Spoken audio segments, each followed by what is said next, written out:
Shalom Bapak Ibu, kekasih Tuhan. Saya mengucapkan syukur, menyapa Bapak Ibu dimanapun Bapak Ibu berada. Mari pagi hari ini kita siapkan hati kita untuk kita menerima makanan yang baru yang disediakan oleh Tuhan di pagi hari ini. Kami mengucapkan syukur kasih setiamu bagi kami Tuhan. Betapa besar kasih-Mu sehingga Engkau menyediakan rasa lapar kami dengan hidangan yang menghidupkan kami. Biarkan pagi hari ini kami dapat menikmatinya di dalam nama Bapa, Putra, dan Roh Kudus. Amin. Tuhan itu Allah yang memelihara. Bapa adalah Allah yang baik yang tidak akan pernah memberikan batu kepada anaknya yang meminta roti. Pagi hari ini, bukankah kerinduan kita menerima mana daripada Tuhan? Tapi terlebih daripada itu, Tuhan telah menyediakan makanan surgawi yang benar-benar memberi kehidupan bagi kita. Pagi hari ini kita akan melanjutkan sesi yang kedua tentang semak duri. Kita ketahui bahwa semak duri tidak pernah diciptakan. Tidak ada di dalam Taman Eden Tuhan menciptakan semak duri. Tetapi ketika manusia itu penuh dengan keinginannya, manusia dikuasai oleh sifat-sifat binatang, disitulah semak duri, rumput duri, dan tumbuhan di padang menjadi makanannya. Manusia diciptakan seharusnya di dalam Kejadian pasal 1 ayat yang ke-26 untuk serupa dan segambar dengan Dia. Tetapi manusia memilih mendengar ujaran bisikan daripada binatang melata. Oleh sebab itu dalam Kejadian pasal 3 ayat ke-18 Tuhan seolah-olah menyampaikan suatu hukuman, suatu kutukan. Semak duri dan rumput duri akan dihasilkan bagimu. Dan tumbuh-tumbuhan di padang akan menjadi makananmu. Ada 3 hal di sini yang akan kita bedah, yang akan kita lihat apa maksud daripada Tuhan tentang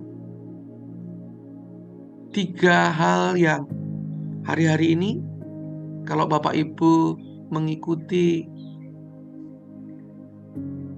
apa yang Tuhan taruh dalam hati saya, maka hari ini kita akan memperdalam apa itu maksud daripada semak duri, rumput duri, dan tumbuh-tumbuhan di padang.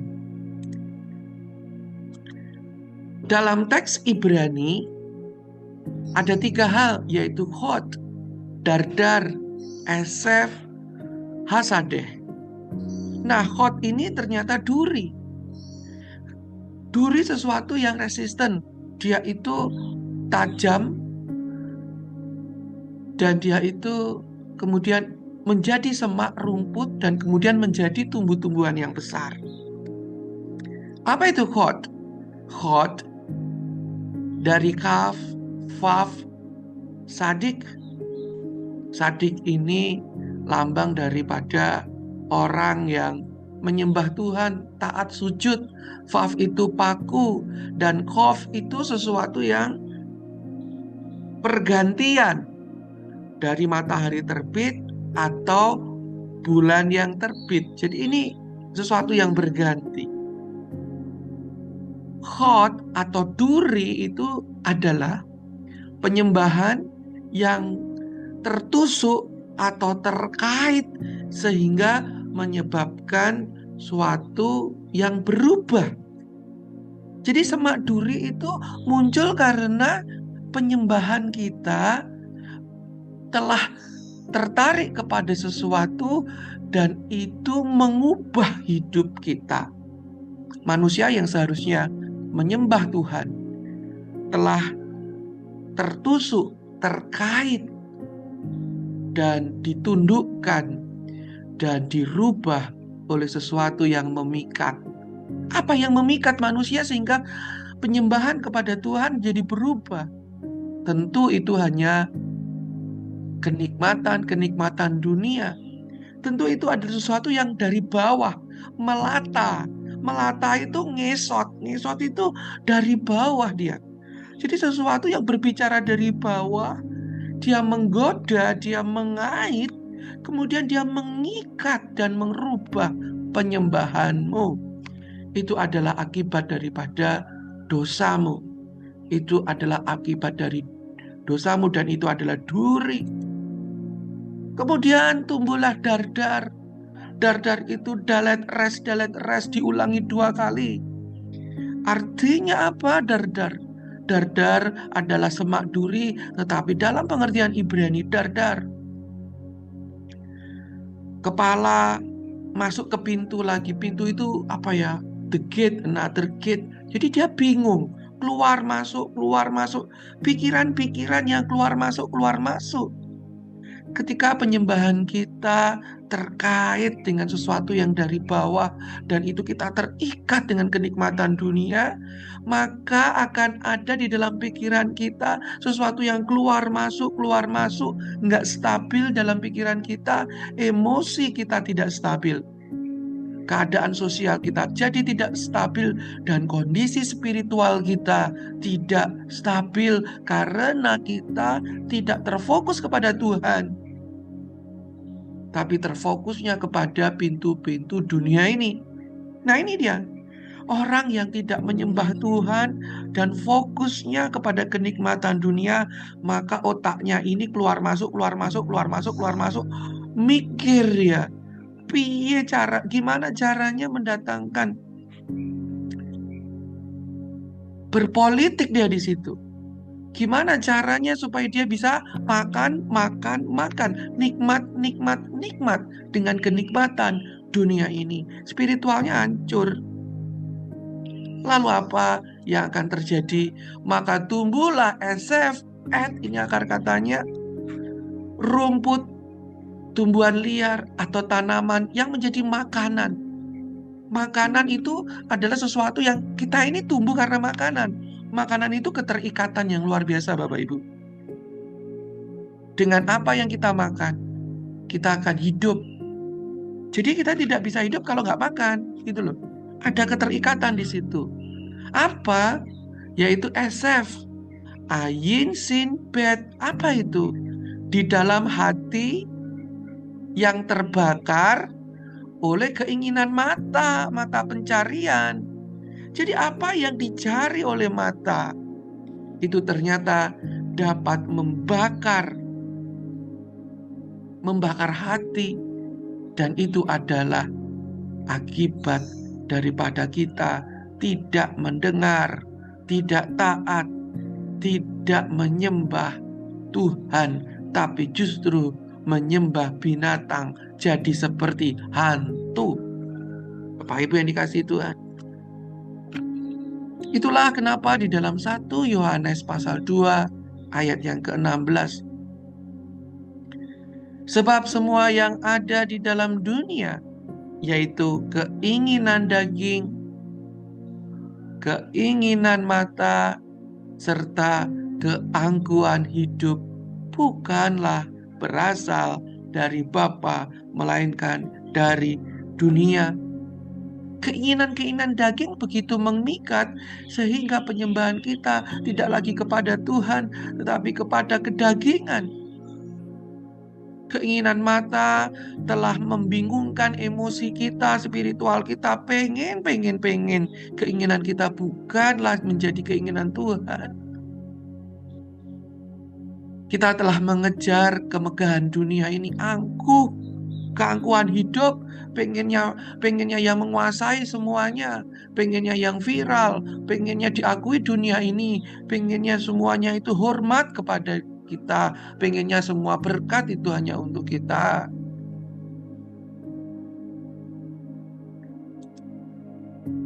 Ada sesuatu yang menarik setelah kita mengetahui landasan pemikiran filosofi Ibrani dari Kejadian pasal 3 ayat 18 tersebut.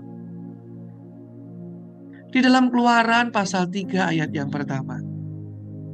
Adapun Musa, ia biasa mengembalakan kambing domba Yitro mertuanya, imam di Midian. Sekali ketika ia mengiring kambing domba ke seberang padang gurun itu, sampailah ia ke gunung Allah, yakni Gunung Horeb. Lalu firman-Nya, bukankah aku akan menyertai engkau? Inilah tanda bagimu bahwa aku yang mengutus engkau. Apabila engkau telah membawa bangsa itu keluar dari Mesir, maka kamu akan beribadah kepada Allah di gunung ini. Gunung itu di tempat di mana Musa menjumpai Tuhan di tengah-tengah semak belukar yang menyala adalah Gunung Horeb. Dan ketika Musa yang disertai Tuhan membawa bangsa Israel keluar daripada Mesir, dalam Keluaran pasal 19 ayat yang pertama, pada bulan ketiga setelah orang Israel keluar dari tanah Mesir, mereka tiba di padang gurun Sinai pada hari itu juga. Nah, Bapak Ibu, Alkitab itu di dalam Kejadian pasal 1 dimulai oleh huruf Bet. Itu sebuah sinkronisasi, itu sebuah keseimbangan. Kadang dalam Alkitab satu tempat itu didefinisikan dalam dua nama. Jadi Gunung Horeb dan Gunung Sinai itu satu wilayah, satu tempat, tapi memiliki dua nama. Banyak di Alkitab bicara begitu. Seperti Sion dan Yerusalem itu satu tempat. Betel dengan Luz itu satu tempat. Memre dengan Shechem itu satu tempat. Nah, apa artinya? Di situ ada sebenarnya pesan Tuhan. Ketika Musa biasa mengembalakan kambing domba dalam usia yang akhir, dia dibawa Tuhan ke Gunung Horeb, dan Gunung Horeb itu juga bernama Sinai. Apa makna Horeb? Horeb bermakna kering, Horeb bermakna tandus, Horeb bermakna gersang, Horeb bermakna sunyi. Sedangkan Sinai bermakna semak duri. Wah, ini sesuatu yang mengejutkan. Bahwa ternyata Musa ini yang telah dididik menjadi pangeran Mesir, yang telah dididik menjadi pemimpin dunia, dan dia kacau balau, hidupnya jatuh. Pada masa akhirnya 40 tahun akhir, dia merasa ya udahlah, inilah hidupku. Ternyata dia hidupnya menggembalakan kambing domba Yitro. Artinya Musa adalah seorang profesional muda. Kok profesional muda sih? Musa adalah profesional tua, orang umurnya 80 tahun. Dia pedagang domba. Dia pengusaha domba, bukan miliknya, punyanya mertua. Dia sudah tidak punya apa-apa. Dia lagi berdagang, dia lagi mengusahakan bisnis untuk mencukupi kehidupan mertua, untuk mendatangkan berkat bagi rumah tangganya, anak istrinya. Dia lagi usaha, Bapak Ibu. Dia lagi cari berternak, mencari uang. Tetapi ketika dia mencari uang, tibalah dia di Gunung Horeb. Tempatnya, usahanya kering, nggak ada yang dia mengalami kekeringan dalam usaha, tandus, padang gersang sunyi. Nggak ada yang beli. Semak duri, sakit, bangkrut itu dianya mau usaha itu, Bapak Ibu. Tetapi ternyata dalam kesulitannya dia mencari hidup, mencari makan untuk anak istri dan mertuanya. Di situ dia dipanggil Tuhan. Dia berjumpa dengan semak duri yang terbakar, yang menyala tapi tidak terbakar. Lalu malaikat Tuhan menampakkan diri kepadanya di dalam nyala api yang keluar dari semak duri. Lalu ia melihat, dan tampaklah semak duri itu menyala tetapi tidak dimakan api. Keluaran 3 ayat 2. Jadi Bapak Ibu, duri bukan akhir. Kesulitan Anda hari ini bukan akhir. Ketika kita diizinkan mengalami kesulitan dalam berbagai usaha kita untuk mencari makan, mencukupkan kebutuhan sehari-hari, disitulah sebenarnya Tuhan ingin menampakkan diri, ingin menampakkan kemuliaan, ingin menyatakan kasih-Nya yang luar biasa.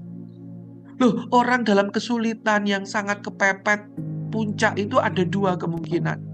Kalau dia tidak lari kepada dunia, dia akan lari kepada Tuhan. Apa yang akan Anda lakukan? Jadi banyak sekali saya melihat kesulitan-kesulitan yang dialami anak-anak Tuhan justru akan membuat mereka berjumpa oleh api yang menyala di tengah semak duri itu. Jadi duri bukan akhir. Duri menjadi tempat Allah menampakkan diri bagi Anda.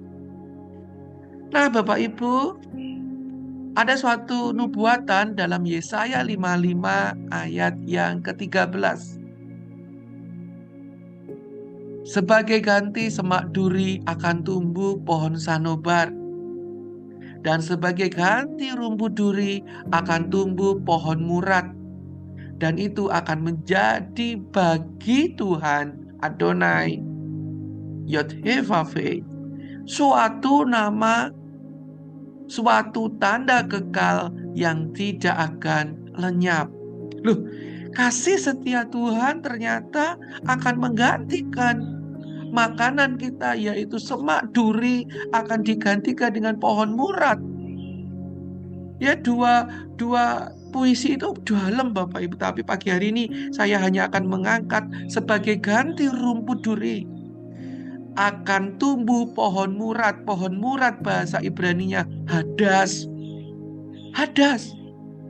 Dan kalau Bapak Ibu tahu bahwa hadas, he, dalet, shamek, dan jikalau belakangnya ditambah he, yaitu hadasa. Hadasa itu akarnya hadas.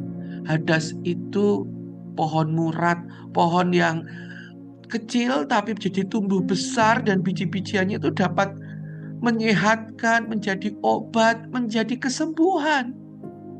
Hadas itu wangi, harum. Hadasa itu adalah ester. Jadi ester yang adalah keselamatan itu akar katanya hadas. Dan gematria adalah 69. Bapak Ibu lihat baik-baik, ini kodifikasi surgawi. 69. Dan dalam gematria, nilai yang sama, angka yang sama memiliki sebuah kaitan. Dia berkaitan sama, dia memiliki keterkaitan yang erat. Dalam Alkitab, apa yang bernilai gematria sama 69 kita dapat menjumpai di dalam Yesaya pasal 1 ayat yang ke-3. Lembu mengenal pemiliknya, tetapi Israel tidak. Keledai mengenal palungan yang disediakan tuannya, tetapi umatku tidak memahaminya. Wow, ini puisi surgawi. Ternyata lembu itu mengenal pemiliknya. Lembu itu kenal loh siapa tuannya. Tuannya itu manusia. Tetapi Israel tidak. Israel tidak tahu bahwa yang mengeluarkan dari Mesir adalah Tuhan Allah Elohim, Yod-Heh-Vaveh. Tetapi justru ketika Israel keluar dari tanah Mesir, berada dalam perjalanan, bahkan berada dalam tanah perjanjian, justru mereka berteriak, Baalah yang mengeluarkan mereka dari tanah Mesir itu orang gila. Seharusnya manusia dikuasai oleh Tuhan, manusia jadi dikuasai oleh binatang. Binatang itu tahu loh siapa tuannya, yaitu manusia. Tetapi manusia tidak bisa mengendalikan binatang. Justru manusia dikendalikan oleh makanan, sehingga manusia ditunggangi oleh makanan. Manusia ditunggangi oleh lembu, bayangin. Kalau manusia ditunggangi oleh kerbau itu loh, kalau kalau naik di tubuh manusia, kemana dia akan dibawa? Tentu manusia dibawa di sawah. Sehingga manusia yang ditunggangi oleh kerbau, dia akan selalu mencari uang, uang, makan, makan, makan. Orang yang orientasinya kepada dunia, itu manusia yang ditunggangi kerbau. Betapa bodoh dan tololnya dia. Tetapi hewan yang kita kira hewan tolol, hewan bodoh, yaitu keledai. Justru ternyata keledai itu mengenal palungan yang disediakan tuannya. Ini keren.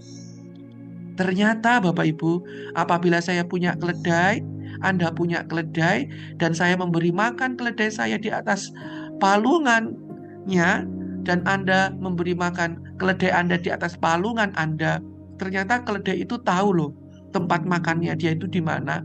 Dia tidak mungkin makan di tempat makan yang bukan milik tuannya. Itu suatu keanehan yang Tuhan, insting yang luar biasa yang Tuhan berikan kepada keledai. Jadi apa? Keledai itu tahu, mengenal palungan yang disediakan tuannya. Tetapi umatku tidak memahaminya. Apa yang tidak dipahami Israel? Bahwa ternyata di atas palungan itu telah terbaring seorang bayi yang dibungkus oleh lampin. Lukas pasal 2 ayat 12. Dan inilah tanda bagimu, kamu akan menjumpai seorang bayi dibungkus dengan kain lampin dan terbaring di dalam palungan. Jadi Kristus hadir menjadi pengganti makanan. Makanan kita adalah Sang Kristus, Sang Yesus, yaitu firman yang hidup, bukan firman yang omon-omon saja, tapi firman yang berkuasa menciptakan, dan firman itu adalah Allah, dan Allah itu hidup, dan dia telah menjadi manusia, menjadi roti dan anggur yang terpecah bagi kita. Wah, ini keren. Evus, palungan dalam bahasa Ibrani, berjumlah Samek 60, Vav 6, Bet 2, Alef 1, 69 juga. Dan di angka Evus ada 6 di situ. Jadi palungan itu sebagai kebalikan. 6 itu kebalikan dari 9. Dan 9 itu menguasai 6. Palungan adalah ketika pertolongan daripada Tuhan menusuk ke dalam hati seseorang dan memimpinnya. Jadi kadang pertolongan Tuhan itu membuat hati kita hancur, hati kita ditusuk. Jadi Tuhan mengizinkan Anda mendapatkan tusukan hanya untuk menolong hatimu, untuk hatimu itu dipimpin oleh Dia, oleh Sang Firman. Dalam awal hidupnya, dia menjadi pengganti makanan, berada di pengganti semak. Dan makanan itu telah hadir di tempat yang bernama Bethlehem.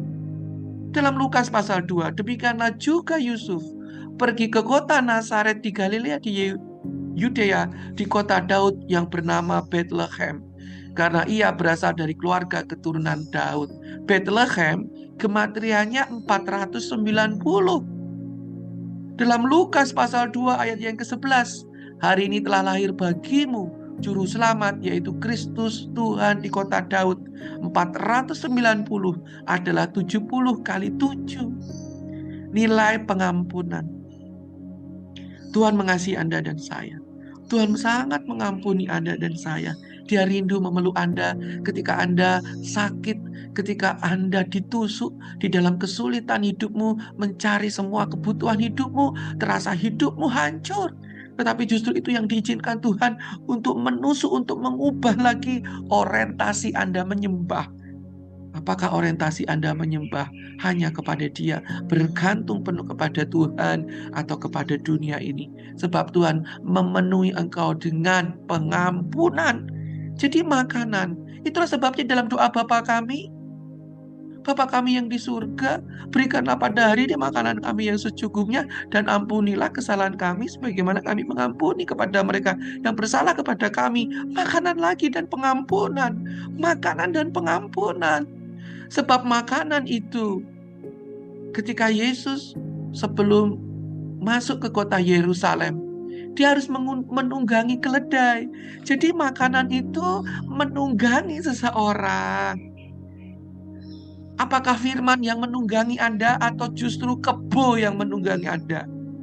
Apakah Anda ditunggangi oleh sang firman roti hidup itu atau justru kebo, keledai,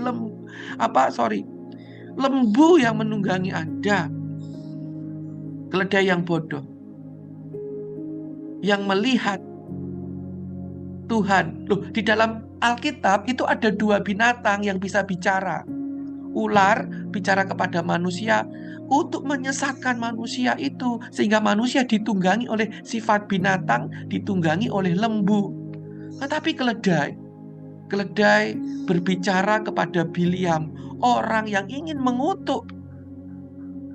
Tetapi justru keledai melihat sang malaikat Tuhan, sehingga keledai itu ditunggangi oleh Yesus untuk masuk Yerusalem. Demikianlah kita. Jika kita ditunggangi oleh sang firman pagi hari ini, ditunggangi oleh makanan mana dari surga sang firman, kita akan dibawa masuk ke dalam Yerusalem baru, kota suci itu, Bapak Ibu, untuk bersama dengan Dia. Oleh sebab itu, di dalam Nehemia 13 ayat yang kedua, karena mereka tidak menyongsong orang Israel dengan roti dan air, malah mengupah Biliam melawan orang Israel supaya dikutukinya. Tetapi Allah kami mengubah kutuk menjadi berkat. Loh, kita ini dikutuk, loh, suruh makan semak duri, rumput duri, dan tanaman di padang. Tetapi karena pengampunan Dia, karena kasih-Nya kepada Anda, kutuk itu diambil, dijadikan mahkota dalam pikiran, artinya di dalam otak kita. Dan itu menjadikan berkat. Kutuk dirubah berkat oleh Yesus bagi Anda dan saya pagi hari ini. Di dalam kelahirannya, Dia mengubah kutuk jadi berkat melalui firman, melalui perjumpaan.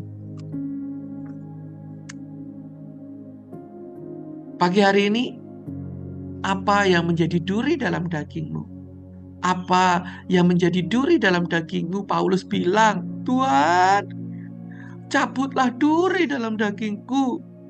Tetapi Tuhan ngomong sama Paulus, cukuplah kasih karunia aku kepadamu.